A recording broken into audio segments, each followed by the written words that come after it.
This segment brought to you by the Western Kansas Wildlife Travel Center in Oakley. The buffalo. Once these beasts roamed the Great Plains from horizon to horizon. If the Plains tribes attempted to count them, there is no record.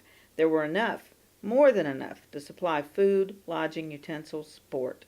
When white trappers, soldiers, and freighters arrived, the numbers were staggering, but exactly how many is that, and what did it take to diminish those numbers? We are still guesstimating. Some have asserted that there were so many bison roaming the Great Plains, and their demise occurred over such a short time, that hunting could not have possibly wiped out that many animals. Historian Rod Beamer disagrees, and has the research to back up his findings. Zoologists say the plains could have supported 28 to 30 million buffalo. Some historians have said upwards of 60 million may have lived here. While we can never know for certain, the Army likes numbers, real numbers. So General Phil Sheridan put his observation skills to the test.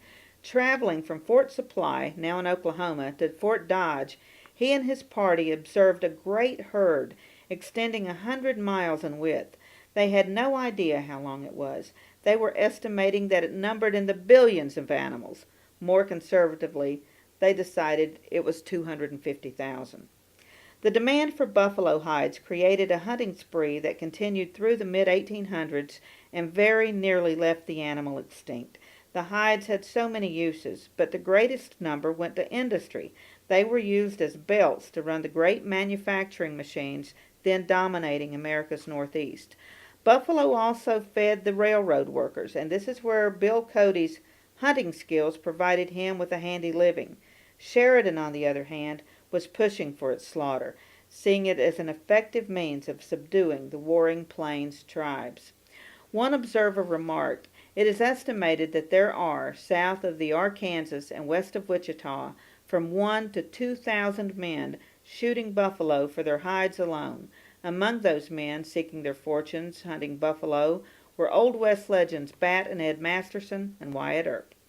Rod said the Kansas Pacific line from Kansas City to Denver was completed in 1870.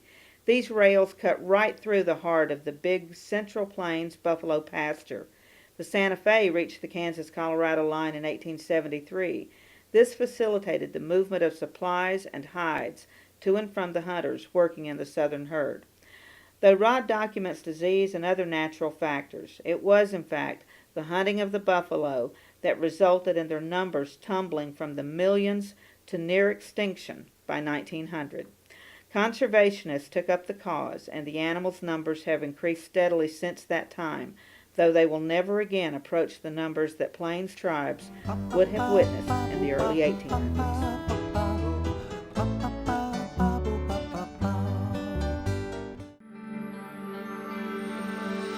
Welcome to Western Kansas Wildlife Travel Center, right here in Oakley, Kansas on I-70 at exit 76.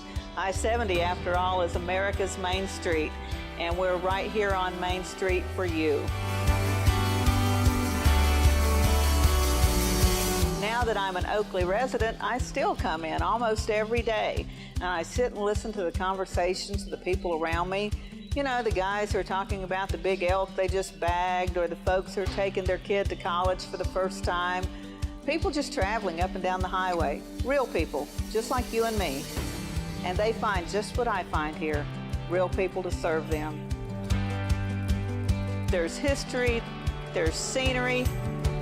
We hope you'll stop and see us soon. Welcome to Oakley.